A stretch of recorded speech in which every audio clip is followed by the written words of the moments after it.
दोस्तों बहुत बहुत स्वागत है आप सभी का एक बार फिर से आपके अपने YouTube चैनल स्टडी प्लेटफॉर्म पे। दोस्तों आज का वीडियो बहुत इंपॉर्टेंट रहने वाला है। बेसिकली ये क्वेश्चन पेपर है माँ शाकुंभरी यूनिवर्सिटी का। देखो सबसे पहले आप जानो BA 6 सेमेस्टर का एक क्वेश्चन पेपर रहेगा, ठीक है। BA 6 सेमेस्टर का मैन बैक और एक्स जो आपका एग्जाम है वो आपको क्वेश्चन पेपर रहेगा। को करिकुलर कोर्स का communication skill and personality development आपके क्वेश्चन पेपर का नाम रहेगा। सीरीज़ मेरे पास ए रहेगी, ठीक है। इससे रिलेटेड आप अपने आंसर की चेक कर लीजिएगा। आपके पास ABCD कोई भी आंसर सीरीज़ हो सकती है, तो आप लोग अपना आगे पीछे क्वेश्चन रहेंगे उसको मैच कर लीजिएगा, ठीक है। क्वेश्चन पेपर माँ शाकुंभरी यूनिवर्सिटी का है जो अभी आपका हुआ है, तो इसके आंसर की के बारे में यहाँ पे बात करेंगे। एक इम्पोर्टेंट बात यहाँ पे आप सभी जान लीजिए, आपका जो है 6 जून का राजा महेंद्र प्रताप सिंह स्टेट यूनिवर्सिटी में एग्ज़ाम लगा है BA वालों का, यही communication skill and personality development का। तो उसके लिए बहुत इंपॉर्टेंट क्वेश्चन पेपर आपका रहेगा, ठीक है। 6 तारीख को ऐसे ही क्वेश्चन राजा महेंद्र प्रताप सिंह स्टेट यूनिवर्सिटी में भी आपसे पूछे जाएंगे, तो सारे क्वेश्चनों को आपको ध्यान से देखना है। और यहाँ पे मैं जब भी आपके आंसर सॉल्व कराऊंगा, आपको मुझे एक बार कमेंट्स में ज़रूर बताना है कि सर आपके वीडियो के हिसाब से हमारे इतने क्वेश्चन सही हैं। एक बार आप ज़रूर कमेंट्स कर दीजिएगा, ठीक है। चलो देखो पहला क्वेश्चन आपसे यहाँ पे पूछा गया था, छोटी सी बात का मुख्य लक्ष्य है। तो छोटी सी बात का मुख्य लक्ष्य होता है कि संबंध बनाना, ठीक है, जो रिपोर्ट को बिल्ड करना। बी आपका यहाँ पे करेक्ट आंसर था पहले का। अगला क्वेश्चन आपकी स्क्रीन पे था कि पेशेवर सेटिंग में एक अच्छा छोटा सा विषय है। पेशेवर सेटिंग में एक अच्छा छोटा सा विषय होता है मौसम, ठीक है। बी आपका यहाँ पे करेक्ट आंसर रहेगा। अगला क्वेश्चन है पूछताछ कौशल में सुधार। पूछताछ कौशल में सुधार, सुनने और समझना, ठीक है। सी आपका यहाँ पे करेक्ट आंसर। अच्छा देखो सभी बच्चे यहाँ पे ध्यान देंगे, मैंने ना आपको एक ट्रिक बताई थी। ट्रिक क्या बताई थी कि किसी भी क्वेश्चन में अगर आपसे किसी ऑप्शन में, इन चारों ऑप्शन में से किसी एक ऑप्शन में आपको थोड़ा 2 बात देखने को मिल जाए, ठीक है। जैसे कि एक है सुनना और के बाद दूसरी बात है समझना, तो आप उसको आंसर आपको पता है या नहीं पता है वो कोई मैटर नहीं करता है, आपको उसका आंसर लगा देना है सी, ठीक है। पता है तो आपको लगा देना है जो भी आपको लग रहा है कि भाई इन चारों में से क्या सही रहेगा। लेकिन अगर नहीं पता है ना, तो आपको इसी ऑप्शन को टिक लगा देना है, क्योंकि ये 95% ट्रिक कहती है कि आपका यही आंसर आपका राइट रहेगा। यही ट्रिक आपकी राजा महेंद्र प्रताप सिंह यूनिवर्सिटी में अप्लाई होगी, ठीक है। तो यहाँ पे आपका बी करेक्ट आंसर था तीसरे का। अगला क्वेश्चन आपकी स्क्रीन पे है कि एक औपचारिक ईमेल हमेशा इसके साथ शुरू होना चाहिए। तो एक आपका जो औपचारिक ईमेल होता है, एक जो आपका फॉर्मल ईमेल होता है ना, वो आपका प्रिय या फिर नाम के साथ शुरू होना चाहिए। देखो ये वाला क्वेश्चन भी ना थोड़ा डिस्क्रिप्शन में लिखा है, इस तरीके की ट्रिक आप यूज़ कर लेना। अगर आपको देखने को मिले क्वेश्चन पेपर राजा महेंद्र प्रताप सिंह स्टेट यूनिवर्सिटी में, मतलब पूरे क्वेश्चन पेपर में ना 2-4 क्वेश्चन ही ऐसे इस तरीके से आते हैं, ज़्यादा नहीं आते हैं, लेकिन मैं आपको समझा दे रहा हूँ। अगर आपके यूनिवर्सिटी में भी ऐसा क्वेश्चन आपको देखने को मिलता है तो आपको देखना है, जैसे यहाँ पे लिख रहा है ना नाम डियर, डियर के साथ यहाँ पे ब्रैकेट में आपको एक और इसी शब्द से रिलेटेड दूसरा शब्द मिल जाएगा, यानी कि इसी बात का डिस्क्रिप्शन आपको यहाँ पे मिल जाएगा, तो वही आपको राइट आंसर लगा देना। ये भी ट्रिक के अंदर ही काम करता है, ठीक है। फोर्थ का सी आपका करेक्ट आंसर है। अगला क्वेश्चन आपकी स्क्रीन पे है, ईमेल की विषय पंक्ति होनी चाहिए। तो ईमेल की जो विषय पंक्ति का मतलब है कि जो सब्जेक्ट लाइन है वो कैसी होनी चाहिए। देखो यहाँ पे आपको क्या देखने को मिल रहा है, स्पष्ट और विशिष्ट, अजीब और अस्पष्ट, लंबा और विस्तृत, ठीक है। यहाँ पे आपको 3 बातें जो मिली है ना, वो तीनों ही ऑप्शन में आपको 2-2 बातें मिल गई हैं। तो यहाँ पे आप कंफ्यूज हो सकते हैं, तो यहाँ पे कंफ्यूज होने की ज़रूरत नहीं है, यहाँ पे आपको समझ से करना पड़ेगा, ठीक है। यहाँ पे ट्रिक को छोड़ देना है, क्योंकि 3 ऑप्शन आपके आ जाते हैं, तो यहाँ पे आपको समझ के करना पड़ेगा। अब देखो जो आपकी ईमेल की विषय पंक्ति होनी चाहिए, शब्द सब्जेक्ट लाइन होनी चाहिए, वो कैसी होनी चाहिए। देखो सबसे पहली बात स्पष्ट होनी चाहिए, ठीक है, इससे आप समझ लेना, और एक स्पेसिफिक होनी चाहिए। तो ये यहाँ पे करेक्ट आंसर है। अजीब आप समझ सकते हैं, अजीब नहीं होगी, और अस्पष्ट नहीं होनी चाहिए, लंबी नहीं होनी चाहिए, क्योंकि सब्जेक्ट का एक मतलब होता है कि आपने बस ये विषय बता दिया कि सर मैं इस टॉपिक पे बात करना चाहता हूँ, तो लंबा नहीं होगा बिल्कुल भी, ठीक है। तो ये ऑप्शन आपके कट जाएंगे इस तरीके से, ये यहाँ पे करेक्ट आंसर है, ठीक है। चलिए अगला क्वेश्चन आपकी स्क्रीन पे है कि व्यावसायिक ईमेल का स्वर होना चाहिए। तो व्यावसायिक ईमेल का स्वर जो है दोस्ताना लेकिन औपचारिक होना चाहिए, ठीक है। दोस्ताना चाहिए लेकिन औपचारिक होना चाहिए, सी यहाँ पे करेक्ट आंसर याद रखिएगा। अगला क्वेश्चन आपकी स्क्रीन पे है कि संचार की प्रक्रिया के अनुसार शोर का अर्थ होता है। तो शोर का अर्थ क्या होता है, यहाँ पे आप देखेंगे डिस्टर्बेंस आपको देखने को मिलेगा, हिंदी में इसको पढ़ लेंगे विक्षोभ आपका होता है, ये यहाँ पे करेक्ट आंसर है। अगला क्वेश्चन आपकी स्क्रीन पे है कि प्रतिक्रिया है। तो प्रतिक्रिया क्या होता है, देखो अभिक्रिया या फिर जवाब देना या फिर रिसीवर द्वारा उत्तर देना। देखो यहाँ पे आपको देखो एक बात को और ध्यान रखना है, अगर आपको हिंदी समझ नहीं आ रही है ना, क्योंकि काफ़ी स्टूडेंट ऐसे हैं जो हिंदी और शुरू में इंग्लिश मीडियम में पढ़े हैं, बाद में हिंदी मीडियम में आ गए, तो वहाँ पे उनको दिक्कत हो जाती है। तो यहाँ पे आप इसको देख लेंगे इंग्लिश वाला भी, अगर आपको समझ नहीं आ रहा है। फीडबैक, तो फीडबैक क्या है? फीडबैक जो होता है वो क्या होता है? रिएक्शन होता है, ठीक है। रिस्पॉन्ड होता है, आंसर बाय रिसीवर होता है, यानी कि मैंने किसी को मेल किया, अब उसने मुझे वापस से, यानी कि उसने मेरा मैसेज रिसीव कर लिया, तो रिसीवर के द्वारा जो आंसर दिया जाता है उसको फीडबैक कहते हैं, या फिर जो उसका रिएक्शन होता है उसको कहते हैं। तो यहाँ पे आपको उपरोक्त सभी वाला सही रहेगा। और ये मेरा ट्रिक के अंदर भी आता है। 85% की जो मेरी ट्रिक मैंने आपको बताई थी कि क्वेश्चन सही रहता है, वो जैसे आपको कोई एक क्वेश्चन दे रखा है, उसमें ऑप्शन दे रखे हैं और चौथा ऑप्शन आपका उपरोक्त सभी है, तो 85% मेरी ट्रिक कहती है कि ये ऑप्शन आपका राइट रहेगा, ठीक है। इस तरीके से आप अपना ट्रिक भी यहाँ पे यूज़ कर सकते हैं। डी करेक्ट आंसर है। अगला क्वेश्चन है मौखिक संचार में शामिल है। देखो मौखिक संचार में भाषण शामिल होता है, मीटिंगें शामिल होती है, यानी कि बैठकें जो होती हैं, और टेलीफोन कॉल भी शामिल होती हैं। तो उपरोक्त सभी आपका यहाँ पे करेक्ट आंसर रहेगा। 85% ट्रिक में भी ये काम करेगा, ठीक है। डी आपका करेक्ट आंसर है। अगला क्वेश्चन है लिखित संचार में शामिल नहीं है। तो लिखित संचार में देखो क्या शामिल नहीं रहेगा? पैम्पलेट आपके पास एक होनी चाहिए जिस पर आप लिखित संचार यानी कि रिटन कम्युनिकेशन कर सके, पत्र होना चाहिए, और नीति वाक्य यानी कि पॉलिसी स्टेटमेंट्स भी होने चाहिए। लेकिन लाउड स्पीकर की वहाँ पे ज़रूरत नहीं रहेगी, तो बी आपका यहाँ पे करेक्ट आंसर रहेगा। अगला क्वेश्चन है कि ईमेल लेखन में सीसी का अर्थ होता है। तो बहुत इंपॉर्टेंट क्वेश्चन है भाई, ये बहुत इंपॉर्टेंट क्वेश्चन है। 2025 में आपसे भी पूछा जा सकता है, और आगे के जो साल हैं वहाँ पे जो स्टूडेंट आने वाले हैं वहाँ पे भी पूछा जा सकता है। तो सीसी का अर्थ होता है कार्बन कॉपी। बहुत इंपॉर्टेंट क्वेश्चन है, याद रखिएगा। ए आपका करेक्ट आंसर है। अगला क्वेश्चन है ईमेल की संरचना के अनुसार ईमेल लिखने के लिए निम्नलिखित भागों में से कौन सा या फिर कौन से यूज़ किए जाते हैं? देखो से का भी यूज़ करते हैं, सीसी यानी कि कार्बन कॉपी का भी यूज़ करते हैं, बीसीसी यानी कि ब्लाइंड कार्बन कॉपी का भी यूज़ करते हैं। तो उपरोक्त सभी डी आपका करेक्ट आंसर रहेगा। 85% की जो ट्रिक है वहाँ पर ये क्वेश्चन आपका काम कर जाएगा। अगला क्वेश्चन है अंगूर संचार का किस प्रकार का रूप है? अंगूर संचार का किस प्रकार का रूप है? राइट आंसर आपको लगाना अनौपचारिक रूप हो जाएगा। देखो अंगूर संचार यानी कि आपको जो ग्राफीन कम्युनिकेशन होता है ना, वो एक ऐसा कम्युनिकेशन होता है जैसे कि किसी कंपनी में कोई वर्कर काम कर रहे हैं, तो वर्कर में आपस में कोई बात हो रही है, फिर उनके द्वारा किसी और पे बात पहुंची, यानी कि बात उड़ते उड़ते कुछ का कुछ बन जाती है, उसी को अनौपचारिक यहाँ पे अंगूर संचार कहते हैं, ठीक है। तो यहाँ पे आपका बी करेक्ट आंसर है। मेरा एक दूसरी ट्रिक भी यहाँ पे थी कि जहाँ पे आपको ए ऑप्शन नज़र आए और बी ऑप्शन नज़र आए, वहाँ पे आपका ए और बी दोनों सही रहता है, ठीक है। लेकिन वो आपका 90% वाले में रहता है, मैं मानता हूँ, लेकिन यहाँ पे 10% का चांस अलग रहता है, तो उस चीज़ को आप समझिएगा, ठीक है। यहाँ पे आपका बी आपका करेक्ट आंसर रहेगा, ये आपका नहीं रहेगा, ठीक है। चलो अगला क्वेश्चन आपकी स्क्रीन पे है कि पुस्तक द वैरायटी ऑफ टेम्परमेंट किसके द्वारा लिखी गई है? राइट आंसर यहाँ पे आपको इसका लगाना है W.H. शेल्डन के द्वारा लिखी गई है। इंपॉर्टेंट क्वेश्चन है, याद रखिएगा। बी आपका करेक्ट आंसर है।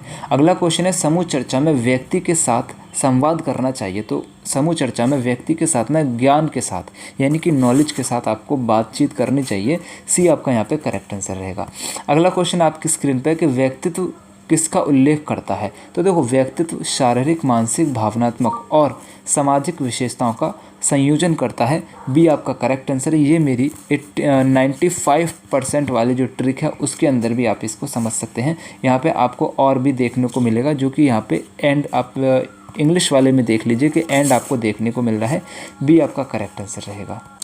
अगला क्वेश्चन आपकी स्क्रीन पे है निम्नलिखित में से कौन सा व्यक्तित्व संवारने का एक घटक है? राइट आंसर यहाँ पे आपको इसका लगाना है संचार कौशल में सुधार। सी आपका यहाँ पे करेक्ट आंसर रहेगा। अगला क्वेश्चन आपकी स्क्रीन पे है इनमें से कौन सा व्यक्तित्व संवारने का हिस्सा नहीं है? तो राइट आंसर यहाँ पे आपको लगाना है बॉडी लैंग्वेज को अनदेखा करना। देखो इनमें से कौन सा जो है व्यक्तित्व संवारने का हिस्सा नहीं है? समय प्रबंध यानी कि टाइम मैनेजमेंट जो है आपका एक व्यक्तित्व संवारने का हिस्सा होता है। बड़े करीने से कपड़े पहनना यानी कि एक अच्छी तरीके से आपको कपड़े पहनना, ये भी आपका व्यक्तित्व संवारने का हिस्सा होता है। सक्रिय रूप से सुनना, कोई आपसे कह रहा तो उसको आपको ध्यान से सुनना है, तो वो भी आपका एक व्यक्तित्व सुधारने का हिस्सा होता है। लेकिन बॉडी लैंग्वेज को अनदेखा करना, अब कोई आपसे कुछ कह रहा है, आप नीचे टेबल पे मुंह डाल के बैठे, तो आपका बॉडी लैंग्वेज को अनदेखा करना, उससे ध्यान ही नहीं दे रहे, तो ये आपका यहाँ पे करेक्ट आंसर हो जाएगा। डी आपका करेक्ट आंसर है। अगला क्वेश्चन आपकी स्क्रीन पे कह रहा है कि अच्छी संवारने की आदतों में शामिल हैं, तो अच्छी आदतों संवारने में शामिल हो जाएंगे व्यक्तिगत स्वच्छता बनाए रखना, ये यहाँ पे करेक्ट आंसर है। अगला क्वेश्चन आपकी स्क्रीन पे है कि नौकरी के लिए इंटरव्यू का मुख्य उद्देश्य क्या है, कि भूमिका के लिए आपकी उपयुक्तता का मूल्यांकन करने के लिए, ठीक है, बी आपका यहाँ पे करेक्ट आंसर हो जाएगा। अगला क्वेश्चन है साक्षात्कार के पहले निम्नलिखित में से कौन सा एक अच्छा अभ्यास है, तो राइट आंसर यहाँ पे आपको लगाना है सामान्य साक्षात्कार प्रश्नों के उत्तर तैयार करना, डी आपका करेक्ट आंसर है। अगला क्वेश्चन आपकी स्क्रीन पे बहुत इंपॉर्टेंट क्वेश्चन है कि सिगमंड फ्रॉइड व्यक्तित्व को कितने घटकों में विभाजित करते हैं, निम्नलिखित में से कौन सा फ्रॉइड द्वारा दिया गया एक घटक नहीं है। देखो सिगमंड फ्रॉइड व्यक्तित्व को 3 घटकों में विभाजित करते हैं, वो 3 कौन से हैं, इड, ईगो और सुपर ईगो, ये तीनों ही व्यक्तित्व के घटक हैं जिसको सिगमंड फ्रॉइड ने व्यक्तित्व को जो 3 घटकों में जो बांटा है ना, वो 3 घटक यही हैं, वो 3 कंपोनेंट यही हैं, इड, ईगो और सुपर ईगो। इनमें से कौन सा नहीं है, तो विक्षिप्तता यानी कि न्यूरोटिसिज्म जो है आपका यहाँ पे नहीं रहेगा, तो डी आपका यहाँ पे करेक्ट आंसर है, इसको याद रखेंगे, ठीक है।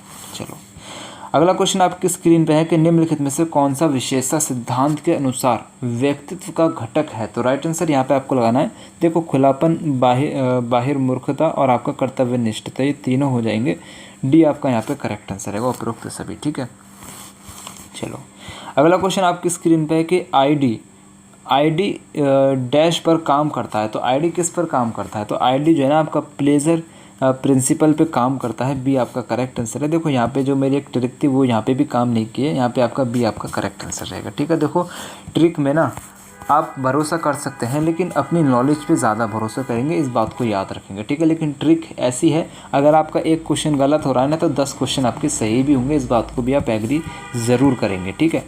अगला क्वेश्चन आपसे कह रहा है कि निम्नलिखित में से कौन सी अवधारणा नैतिकता सिद्धांत पर काम कर रही है, तो राइट आंसर यहाँ पे आपको लगाना है कि सुपर अहंकार पर काम कर रही है, ठीक है, सी आपका करेक्ट आंसर है। अगला क्वेश्चन आपकी स्क्रीन पे कि लिंक्डइन की स्थापना कब हुई है, तो लिंक्डइन की स्थापना 2003 में, ये बहुत इंपॉर्टेंट क्वेश्चन है, याद रखिएगा। अच्छा एक इम्पोर्टेंट बात ये रहेगी, राजा महेंद्र प्रताप सिंह स्टेट यूनिवर्सिटी के स्टूडेंट से या फिर जिस भी यूनिवर्सिटी में आपका एग्ज़ाम लगा उन सभी स्टूडेंट से कि ये वाला क्वेश्चन पेपर मैं टेलीग्राम पे अपलोड कर दूंगा, तो आप एक बार इस क्वेश्चन पेपर को डाउनलोड करके अपना अच्छे से रीड कर लेना, इन सारे क्वेश्चनों को आपको खुद से देखना है, सॉल्व करना है, रीड करना है, ठीक है।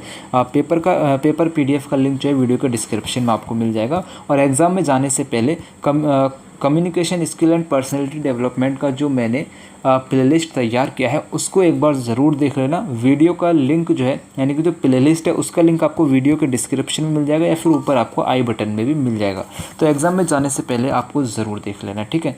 अगला क्वेश्चन आपकी स्क्रीन पर है कि निम्नलिखित में से कौन सा एक अशाब्दिक संचार का प्रकार नहीं है, तो अशाब्दिक संचार का प्रकार नहीं है, राइट आंसर आपको लगाना मौखिक भाषा जो है अशाब्दिक संचार का प्रकार नहीं है। बॉडी लैंग्वेज, पैरा लैंग्वेज है ना और सांकेतिक भाषा आपके अशाब्दिक संचार के प्रकार होते हैं, लेकिन जो मौखिक संचार है वो आपका यहाँ पे नहीं रहेगा, डी आपका करेक्ट आंसर है। अगला क्वेश्चन आपकी स्क्रीन पे कि पैर भाषा क्या है, तो राइट आंसर आपको लगाना है यहाँ पे टोन और पिच में भिन्नता होती है, ठीक है, ये यहाँ पे करेक्ट आंसर रहेगा। अगला क्वेश्चन आपकी स्क्रीन पे बॉडी लैंग्वेज में क्या शामिल नहीं है, तो बॉडी लैंग्वेज में आपका देखो हाथों का जो आपके मूवमेंट होता है वो, आंखों का संपर्क और चेहरे की भावना, ये सभी जो है आपका बॉडी लैंग्वेज में शामिल होते हैं, ठीक है। हाथों बॉडी लैंग्वेज में क्या शामिल नहीं है, तो बॉडी लैंग्वेज में आपका हाथों का, ठीक है, आंखों का संपर्क और चेहरे की अभिव्यक्ति, ये सभी शामिल है, ठीक है। तो यहाँ पे आपका डी आंसर रहेगा। मेरे ख्याल से इस क्वेश्चन में बॉडी लैंग्वेज में क्या शामिल नहीं है नहीं होगा यहाँ पे, ठीक है। बॉडी लैंग्वेज में क्या शामिल है, बॉडी लैंग्वेज में क्या शामिल है ये होना चाहिए, तो हाथों का मूवमेंट, आंखों का संपर्क और आपके चेहरे की अभिव्यक्ति, ये सभी शामिल रहेगा, डी आपका करेक्ट आंसर है इस हिसाब से।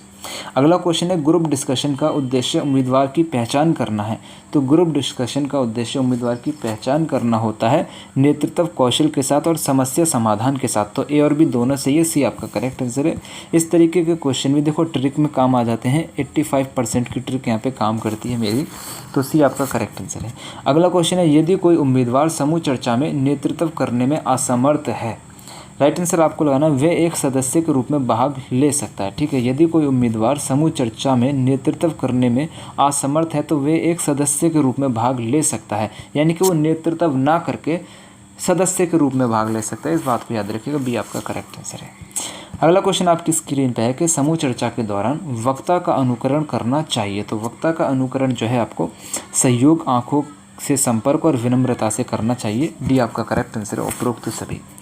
अगला क्वेश्चन आपकी स्क्रीन पे है कि इनमें से कौन सी भी संगठन के लिए महत्वपूर्ण है। तो इनमें से संगठन के लिए क्या महत्वपूर्ण है?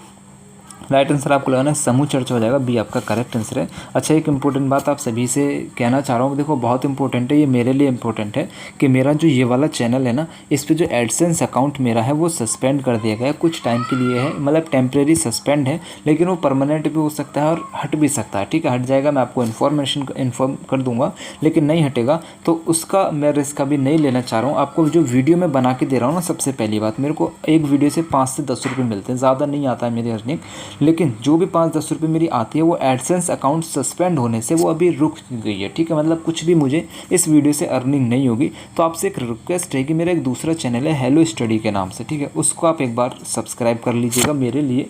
चैनल का लिंक जो है वीडियो के डिस्क्रिप्शन में आपको दे दूँगा, उस पर आप मुझे सपोर्ट करना। अगर ये चैनल डिलीट हो जाता है तो मैं वहाँ पर आपके लिए जो है वीडियोस बनाऊंगा। ठीक है, तो उसको एक बार सब्सक्राइब ज़रूर कर लीजिएगा और इस वाले चैनल को भी सब्सक्राइब करके बेल आइकन को ऑन करके रख लीजिएगा। ठीक है, बाय द वे अगर ये रहता है तो मैं उस पर काम इतना नहीं करूँगा। ठीक है, उस पर जो है मैं आपको जो आपके कंपटीशन आते हैं ना, उसके लिए MCQs कराऊंगा उस वाले चैनल पर फिर मैं। ठीक है, अगला क्वेश्चन आपसे कह रहा है कि साक्षात्कार डैश के साथ बातचीत है। तो साक्षात्कार जो है किसके साथ, उद्देश्य के साथ बातचीत होती है, बी आपका करेक्ट आंसर है।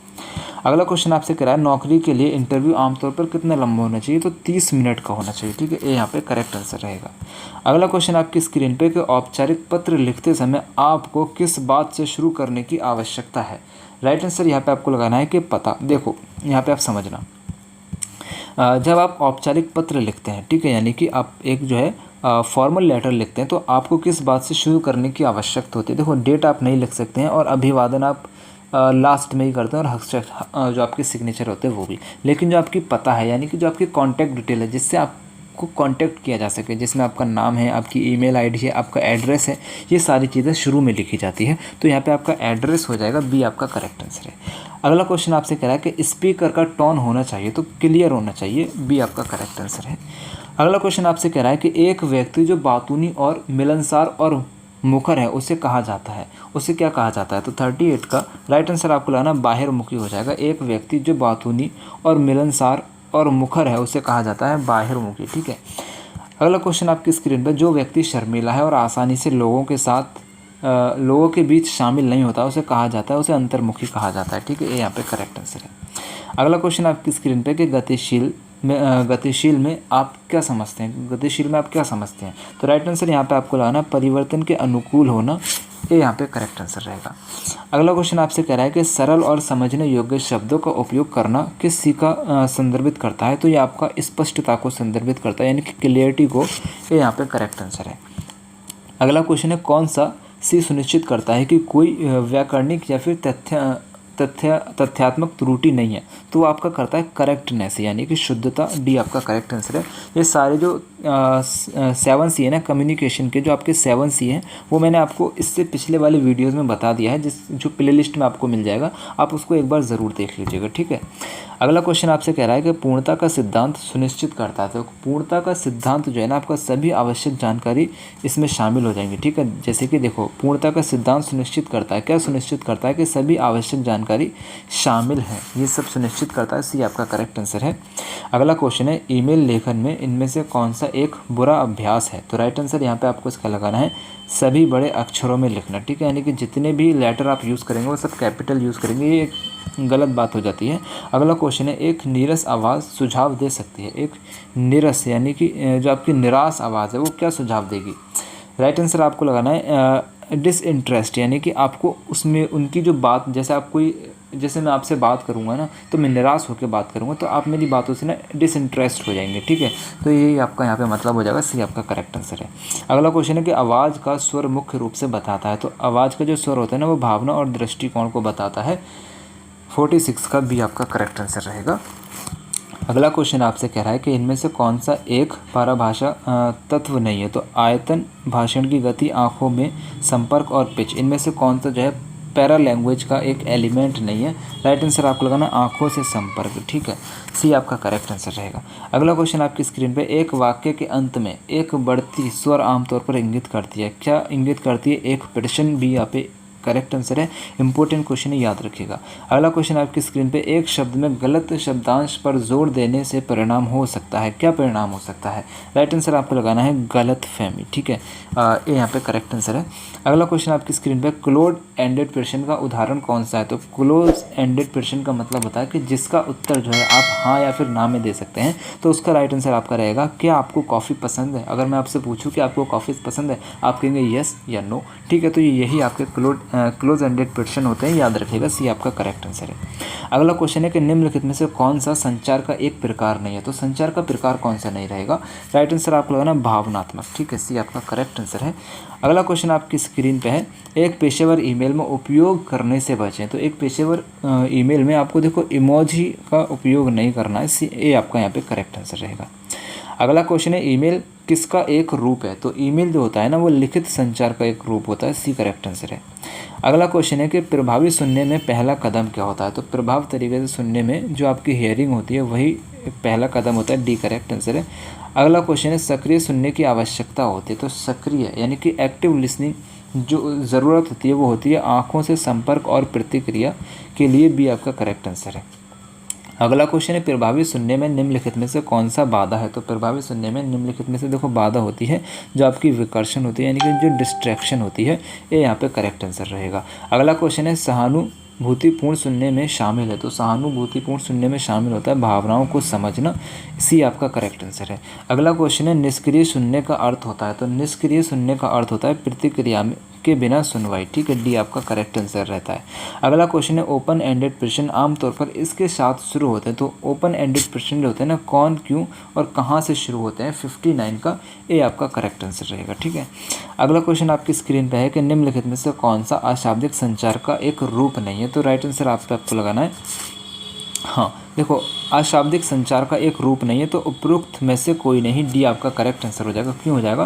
क्योंकि देखो, जो आपको बॉडी लैंग्वेज और पैरा लैंग्वेज है, ये दोनों ही अशाब्दिक संचार के रूप होते हैं, ठीक है, नॉन वर्बल कम्युनिकेशन के रूप होते हैं। तो ए और बी इनमें से कोई नहीं रहेगा, और इसी हिसाब से आपका सी भी नहीं रहेगा, तो डी आपका करेक्ट आंसर है। उपरोक्त में से कोई नहीं, डी आपका करेक्ट आंसर रहेगा। अगला क्वेश्चन है, साक्षात्कार के अंत में साक्षात्कारकर्ता से प्रश्न पूछना है। कौन सा प्रश्न पूछना है? राइट आंसर आपको लगाना रुचि दिखाने का एक अच्छा तरीका, ठीक है, सी आपका करेक्ट आंसर है। अगला क्वेश्चन आपकी स्क्रीन पे है कि एक साक्षात्कार में पहली छापें अक्सर भीतर बनाई जाती हैं 30 सेकंड, ये यहाँ पे करेक्ट आंसर रहेगा। अगला क्वेश्चन आपकी स्क्रीन पे है कि समूह चर्चा जीडी का मुख्य उद्देश्य क्या है? तो राइट आंसर यहाँ पे आपको लगाना है कि संचार, टीम वर्क और महत्वपूर्ण सोच का मूल्यांकन करने के लिए, डी आपका करेक्ट आंसर है। ये आपका जो है ट्रिक के अंदर भी आ जाता है क्वेश्चन, याद रखिएगा। अगला क्वेश्चन है, जीडी में आपको बोलना कैसे शुरू करना चाहिए? तो राइट आंसर यहाँ पे आपको लगाना है, अपनी बारी की प्रतीक्षा करें और स्पष्ट रूप से बोलें, सी आपका करेक्ट आंसर है। अगला क्वेश्चन आपकी स्क्रीन पे, इंटरव्यू के दौरान आपको इनमें से क्या नहीं करना चाहिए? तो इंटरव्यू के दौरान आपको जो है अपने अनुभवों के बारे में झूठ नहीं बोलना चाहिए, ठीक है। अगला क्वेश्चन आपकी स्क्रीन पे, जो स्टार है, देखो स्टार की फुल फॉर्म होती है सिचुएशन, टास्क, एक्शन, रिजल्ट ना। तो ये विधि का उपयोग उत्तर देने के लिए किया जाता है। तो इस वाली विधि का जो उपयोग किया जाता है वो व्यवहार, साक्षात्कार, प्रश्न का उत्तर देने के लिए किया जाता है, भी करेक्ट आंसर है। अगला क्वेश्चन है, नौकरी के लिए इंटरव्यू में आपको क्या लाना चाहिए? तो आपको जो है आपके रिज्यूम की एक मुद्रित प्रति लानी चाहिए, यानी कि आपकी एक प्रिंटेड कॉपी लानी चाहिए आपके रिज्यूम की, सी आपका करेक्ट आंसर रहेगा। अगला क्वेश्चन आपकी स्क्रीन पे कि आपको इस सवाल का जवाब कैसे देना चाहिए? आपकी सबसे बड़ी कमज़ोरी क्या है? ये वाला सवाल आपसे पूछा जाए तो आपको इसका जवाब कैसे देना चाहिए? राइट आंसर आपको लगाना है, एक वास्तविक कमज़ोरी का उल्लेख करें और आप इसे कैसे सुधार रहे हैं, ये भी आपको ज़रूर बताना है, बी आपका करेक्ट आंसर है। अगला क्वेश्चन आपके स्क्रीन पे है कि संचार में समीपस्थ किसको संदर्भित करता है? तो राइट आंसर यहाँ पे आपको लगाना व्यक्तिगत स्थान और दूरी का उपयोग, सी आपका करेक्ट आंसर है। अगला क्वेश्चन आपकी स्क्रीन पे, संचार में आँखों के व्यवहार के अध्ययन को कहा जाता है। आँखों के व्यवहार के अध्ययन को क्या कहा जाता है? ऑक्यूलेसिक्स कहा जाता है, बी आपका करेक्ट आंसर है। इंपॉर्टेंट क्वेश्चन है, पिछले जो मैंने क्वेश्चन पेपर कराए हैं उसमें ज़्यादातर क्वेश्चन पेपर में आपसे ये क्वेश्चन पूछा गया है, और इसी क्वेश्चन पेपर में आपसे 2-3 बार ये क्वेश्चन जो है पूछा गया है, याद रखिएगा। संचार में आँखों के व्यवहार के अध्ययन को ऑक्यूलेसिक्स कहा जाता है, बी आपका करेक्ट आंसर है।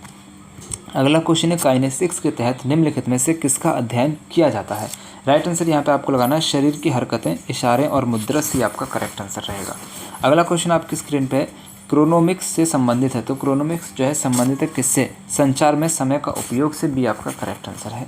अगला क्वेश्चन आपकी स्क्रीन पे कि उचित आँख से संपर्क बनाए रखना किसका हिस्सा है, तो राइट आंसर यहाँ पे आपको लगाना है ऑक्यूलेसिक्स से संबंधित हो जाएगा, सी आपका करेक्ट आंसर है, इंपॉर्टेंट है, याद रखिएगा। अगला क्वेश्चन आपकी स्क्रीन पे कि औपचारिक सेटिंग में किसी के बहुत करीब खड़े होने से नियमों का उल्लंघन हो सकता है, तो ये आपको याद रखना है, बहुत इंपॉर्टेंट है, समीपस्थ हो जाएगा, डी आपका करेक्ट आंसर है। ये क्वेश्चन आपको पिछले क्वेश्चनों में कराया हुआ है। अगला क्वेश्चन आपकी स्क्रीन पे कि किस तरह से कोई व्यक्ति आत्मविश्वास दिखाने के लिए शरीर की मुद्रा का उपयोग करता है, वह एक उदाहरण है, तो किसका उदाहरण है। राइट आंसर यहाँ पे आपको लगाना है क्रोनेसिक्स का हो जाएगा, ये यहाँ पे करेक्ट आंसर है। अगला क्वेश्चन आपकी स्क्रीन पे बैठकों के लिए लगातार देर से होना निम्न में से निम्न के खराब उपयोग का दर्शाता है, तो राइट आंसर यहाँ पे आपको लगाना है क्रोनेमिक्स हो जाएगा, बी आपका करेक्ट आंसर है।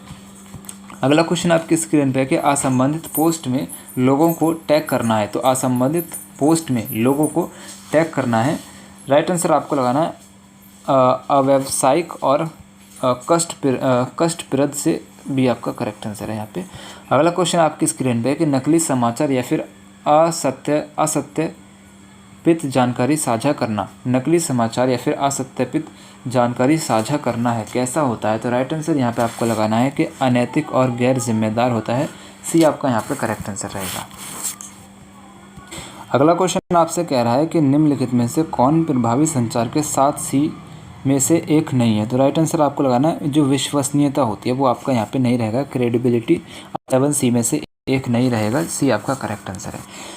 नेक्स्ट क्वेश्चन आपसे कह रहा है संचार अनावश्यक शब्दों से बचना चाहिए, इस सिद्धांत को इस रूप में जाना जाता है, राइट आंसर यहाँ पे आपको इसका लगाना है संक्षिप्तता के रूप में जाना जाता है, सी आपका करेक्ट आंसर है। अगला क्वेश्चन आपकी स्क्रीन पे सरल और समझने योग्य शब्दों का उपयोग करना किस सी को संदर्भित करता है, तो देखो अगर सरल और शब्द रहेंगे तो आपको वहाँ पे क्लियरिटी देखने को मिलती है, ये यहाँ पे करेक्ट आंसर है 81 का। अगला क्वेश्चन आपकी स्क्रीन पे है कि कौन सा सी सुनिश्चित करता है कि कोई व्याकरणिक या फिर तथ्यात्मक त्रुटि नहीं है, तो वो आपका करेक्टनेस करता है, डी आपका करेक्ट आंसर है, ठीक है, 82 का डी आपका करेक्ट आंसर है, इंपॉर्टेंट क्वेश्चन है, इसी क्वेश्चन पेपर में 2 बार रिपीट हुआ है। अगला क्वेश्चन है कि पूर्णता का सिद्धांत सुनिश्चित करता है, तो पूर्णता का सिद्धांत सुनिश्चित करता है कि सभी आवश्यक जानकारी शामिल है, यह भी आपका दोबारा रिपीट हुआ है, सी आपका करेक्ट आंसर रहेगा 83 का। अगला क्वेश्चन आपकी स्क्रीन पे है कि ईमेल लेखन में इनमें से कौन सा एक बुरा अभ्यास है, तो राइट आंसर यहाँ पे आपको लगाना है जो आपका प्रूफिंग होता है, ठीक है, सी आपका करेक्ट आंसर रहेगा। यहाँ पे एक सेकेंड, ईमेल लेखन में इनमें से कौन सा एक बुरा अभ्यास है, तो राइट आंसर यहाँ पे आपको लगाना है सभी बड़े अक्षर में लिखना, ठीक है, ये यहाँ पे करेक्ट आंसर है 84 का, ठीक है। चलो अगला क्वेश्चन आपकी स्क्रीन पे कि आवाज़ का स्वर मुख्य रूप से बताता है, तो आवाज़ का जो स्वर होता है वो भावना और दृष्टिकोण को बताता है, बी आपका करेक्ट आंसर है। अगला क्वेश्चन आपकी स्क्रीन पे इनमें से कौन सा एक पराभाषा तत्व नहीं है, यानी कि पैरा लैंग्वेज का एलिमेंट नहीं है, राइट आंसर आपको लगाना है आँखों से संपर्क, ठीक है, 86 का सी आपका करेक्ट आंसर रहेगा। नेक्स्ट क्वेश्चन आपकी स्क्रीन पे एक वाक्य के अंत में एक बढ़ती स्वर आमतौर पर इंगित करती है एक प्रश्न को, ये भी क्वेश्चन आपसे रिपीट हुआ है, बी आपका करेक्ट आंसर है, ठीक है। अगला क्वेश्चन आपकी स्क्रीन पे कि एक शब्द में गलत शब्दांश पर जोर देने से परिणाम हो सकता है, कौन सा परिणाम हो सकता है, 88 का राइट आंसर आपको लगाना है गलत फहमी, ये यहाँ पे करेक्ट आंसर, ये क्वेश्चन में रिपीट हुआ है। मेरे को ऐसा लगता है कि जिसने भी पेपर क्रिएट किया है ना उसने ऊपर के जो क्वेश्चन है उसको कॉपी पेस्ट करके नीचे डाल दिया है, ठीक है। चलो अगला क्वेश्चन है क्लोज एंडेड प्रश्न का एक उदाहरण होता है, क्या आपको कॉफ़ी पसंद है, तो ये मैंने आपको बता दिया है क्लोज एंडेड प्रश्न क्या होता है, ये भी इसी क्वेश्चन पेपर में रिपीट हुआ है, इंपॉर्टेंट है, याद रखेगा। अगला क्वेश्चन आपकी स्क्रीन पर है कि आपने एक व्यावसायिक सहयोगी या फिर ग्राहक को दोपहर के भोजन के लिए आमंत्रित किया है, बिलों का भुगतान कौन करेंगे, देखो आपने उसको निमंत्रित किया है तो आप ही भुगतान करेंगे, ये यहाँ पे करेक्ट आंसर रहेगा। अगला क्वेश्चन आपकी स्क्रीन पे है कि अपना परिचय देते समय हमें इसका उपयोग करना चाहिए, तो हमें जो है अपना पहला नाम और दूसरा नाम उपयोग करना चाहिए, जैसे कि मेरा नाम क्या है शारिक और मेरा लास्ट का नाम क्या है अहमद, तो मैं यूज़ करूँगा शारिक अहमद, ठीक है। चलो अगला क्वेश्चन आपकी स्क्रीन पर है कि निम्नलिखित में से शरीर की भाषा का वर्णन करने के लिए प्रयुक्त तकनीकी शब्द की पहचान करें। राइट आंसर यहाँ पे आपको इसका लगाना है देखो 92 का राइट आंसर आप हो जाएगा काइनेसिक्स हो जाएगा, ठीक है, सी आपका करेक्ट आंसर है। अगला क्वेश्चन आपकी स्क्रीन पे है कि हैप्टिक्स क्या है। बहुत इंपॉर्टेंट क्वेश्चन है, या क्वेश्चन आपसे भी पूछा जाएगा जो RMPSU के हैं या अदर यूनिवर्सिटी के हैं उनसे पूछा जाएगा, याद रखिएगा हैप्टिक्स क्या है। तो हैप्टिक्स जो है आपका प्रतिक्रिया प्रदान करने के लिए स्पर्श की भावना का उपयोग होता है, सी आपका यहाँ पे करेक्ट आंसर हो जाएगा 93 का, ठीक है। अगला क्वेश्चन आपकी स्क्रीन पे है कि किसी व्यक्ति के मनोवैज्ञानिक व्यवहार में शामिल है। तो किसी व्यक्ति के मनोवैज्ञानिक व्यवहार में देखो विचार, भावना और क्रियाएं शामिल होती है, डी आपका करेक्ट आंसर है। ट्रिक के अंदर भी क्वेश्चन आ जाएगा। अगला क्वेश्चन है बायोडाटा एक। बायोडाटा एक जो है अमेरिकी शब्द है जिसका अर्थ होता है सारांश, ठीक है, डी आपका करेक्ट आंसर है। अगला क्वेश्चन आपकी स्क्रीन पे कि CV का अर्थ होता है। तो CV का अर्थ होता है कि करिकुलम वाइट होता है, डी आपका करेक्ट आंसर है।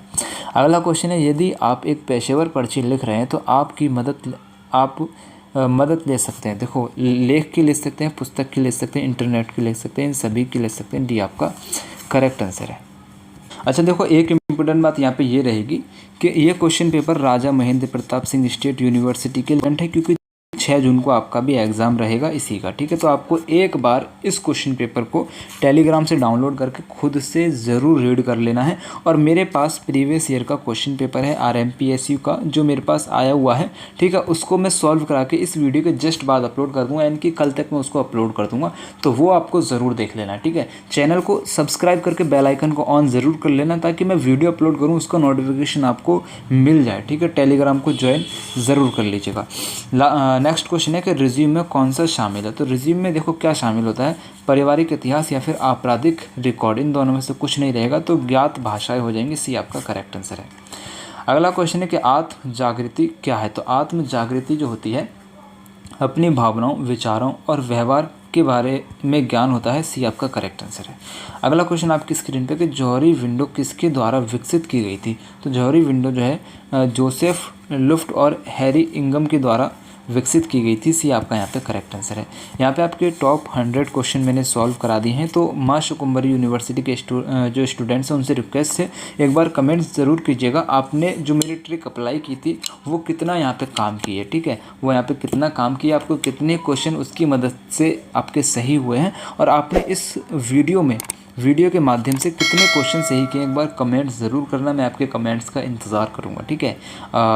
राजा महेंद्र प्रताप सिंह स्टेट यूनिवर्सिटी के जो स्टूडेंट्स हैं उनके लिए मेरी तरफ से जो आपका 6 जून का एग्ज़ाम है आपको best of luck, study platform की ओर से ढेर सारी शुभकामनाएं आपको। जय हिंद, अल्लाह हाफिज़।